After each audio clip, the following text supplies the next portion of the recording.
আল্লাহর ভয়ে তুমি যা কিছু ছেড়ে দিবে, আল্লাহ তাআলা তোমাকে তার চেয়েও উত্তম কিছু অবশ্যই দান করবে।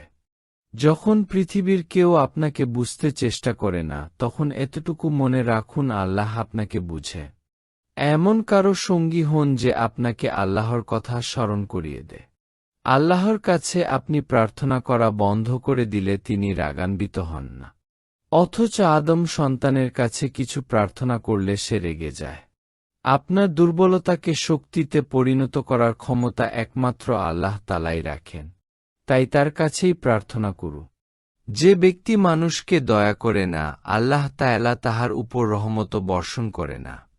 তোমরা মদ্যপান থেকে বিরত থাক, কেননা এটি যাবতীয় অপকর্মের চাবি।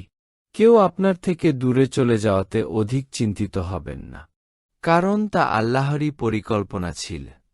সত্য সকলের অপ্রিয় হইলেও তাহা প্রচার কর।